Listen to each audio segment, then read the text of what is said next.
హరే కృష్ణ. మనం ఈరోజు శ్రీమతి రాధారాణి యొక్క దివ్య గుణాల్లో ఇంకొక రెండింటి గురించి చెప్పుకుందాం.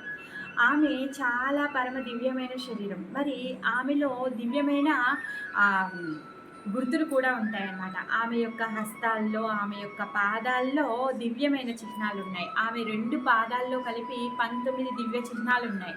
మత్స్యము, అర్ధచంద్రము, తర్వాత లత, పుష్పము, కమలము, గొడుగు, గద, శాక్తము, ఒక చెవిదిద్దు కూడా ఉంటుంది. ఒక మండపం ఉంటుంది. అంటే గద్ది లాంటిది. అంకుశము. అంకుశం అంటే మావాటివాడు ఏనుగుని కంట్రోల్ చేయడానికి పట్టుకునేటటువంటి దండం అనమాట. తర్వాత ఒక ఊర్ధ్వ రేఖ ఉంటుంది. బార్లీ గింజ ఉంటుంది. ఒక కంకణం ఉంటుంది. 2 సింహపు మూతులతో కలిసేటటువంటి ఒక సింహనం ఉంటుంది. తర్వాత ఆ విధంగా 19 చిహ్నాలు ఉన్నాయన్నమాట. ఒక రథం ఉంది. ఒక పర్వతం ఉంది.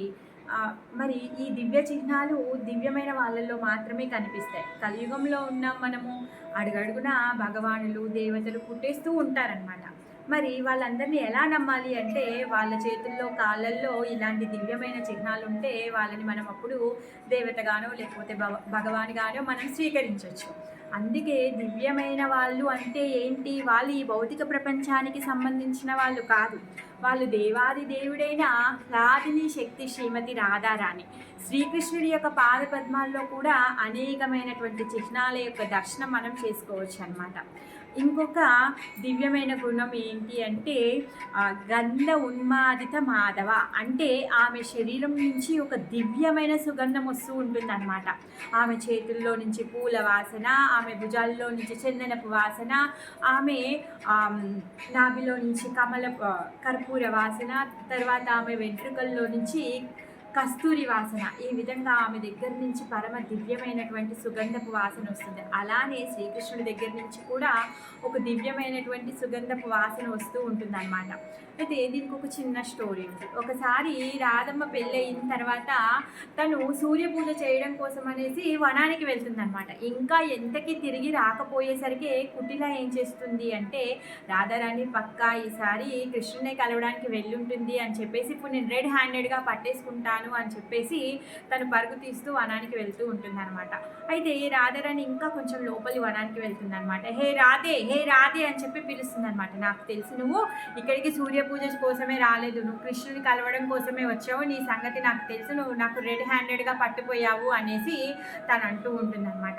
అప్పుడు రాధమ్మ లోపల నుంచి పరుగు తీస్తూ వచ్చేస్తుందన్నమాట. వచ్చేసిన తర్వాత కుటిల ఏమంటుంది అంటే, నాకు తెలిసి నువ్వు కృష్ణుని కలవడానికే వచ్చావు, ఎందుకంటే ఇక్కడ ఈ గాలిలో కృష్ణుడి యొక్క వాసన వస్తుంది.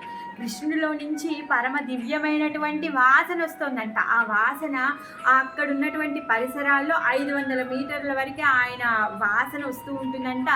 ఒక దండకాలం అంటే 20 నిమిషాల పాటు ఆ వాసన ఉంటుందంట అలా.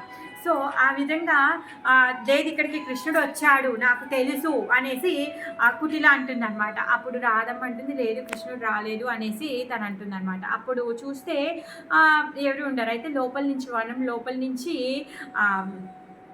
రాధారాణి యొక్క భర్త అయినటువంటి అంటే కృష్ణుడి యొక్క ఇంకొక రూపమే ఆయన కూడా. కాకపోతే ఆయన అభిమన్యుడు లోపల నుంచి వస్తాడనమాట. వచ్చి కుటిల దగ్గరికి వస్తాడు. నువ్వేం చేస్తున్నావే ఇక్కడ అనేసి అంటాడు. లేదు కృష్ణుడిని కలవడానికి వచ్చింది రాధారాణి, అందుకే నేను ఇప్పుడు రెడ్ హ్యాండెడ్గా పట్టుకుందామని నీకు పట్టిద్దామని చెప్పేసి వచ్చాను అనేసి తను అంటుందన్నమాట. అప్పుడు అభిమన్యు ఏమంటాడంటే, అవునా లేదు నువ్వెందుకు వచ్చావురా అనేసి కుటిల అంటుంది. అప్పుడు అంటాడు, లేదు ఒక ఆవు కనిపించకపోతే తను వెతుకుని నేను ఇక్కడికి వచ్చాను అనేసి తాను అంటాడనమాట. అప్పుడు ఆ విధంగా కుటిల అక్కడి నుంచి వెళ్ళిపోతుంది అనమాట.